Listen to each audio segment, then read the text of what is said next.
इतिहासकार बर्नी ने अलाउद्दीन के बारे में लिखा है कि इसने शरीयत के सब कानून के ऊपर अपने आप को रखा। जैसे कि हम आपको अगले 2 पार्ट में अलाउद्दीन खिलजी के बारे में 10-10 12-12 मिनट के टॉपिक पे बता चुके हैं। उसमें ही आगे बताया गया है कि इसने एक नया धर्म चलाने का प्रयास किया, जिसको ओमेगा विद्वानों ने टाल दिया कि आप नया धर्म नहीं चला सकते। अलाउद्दीन कहा जाता है कि ये तुर्क कबीले से आया था, तो जो इसके संबंध थे अधिकतर तुर्कों से अधिक इसने स्थापित किए।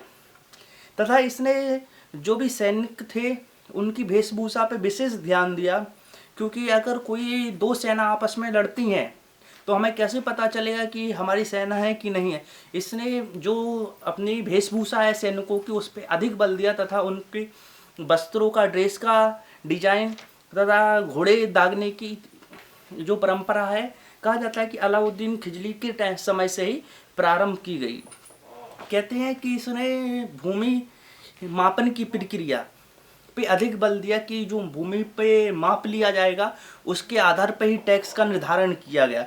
और कहा जाता है कि इसने उपज के आधार पर कहीं 50% और कहीं 80% तक टैक्स लिया। कहा जाता है कि ये दम घुटने वाले हिसाब से इसका लेना था।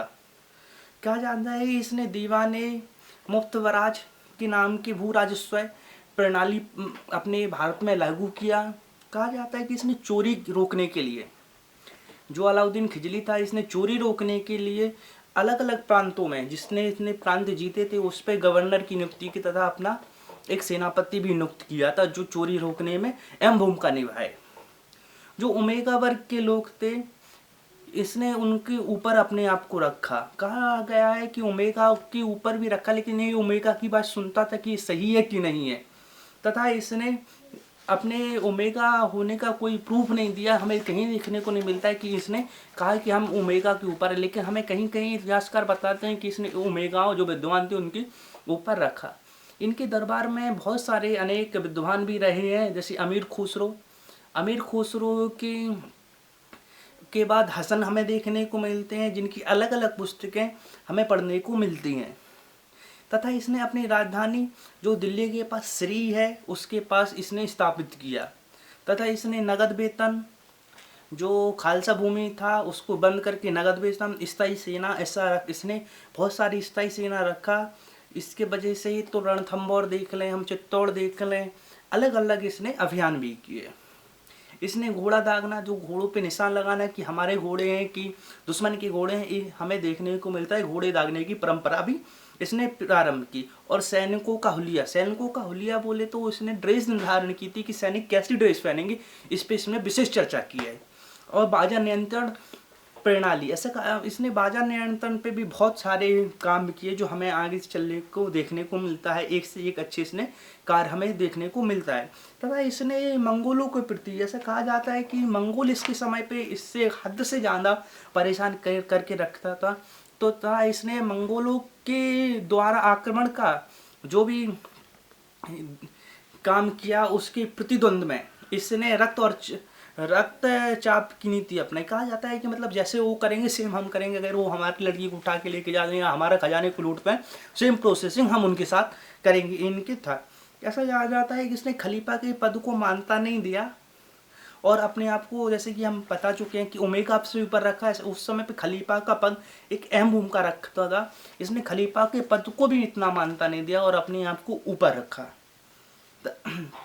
इसने बहुत सारे अपने कार्य किए, जैसे श्री किला बनाया जो दिल्ली के पास है, हजारा खंबत महल, तथा अलाई दरवाज़ा जो कुतुबुद्दीन ऐबक के द्वारा कुतुब मीनार की प्रतिद्वंद में बनाई गई।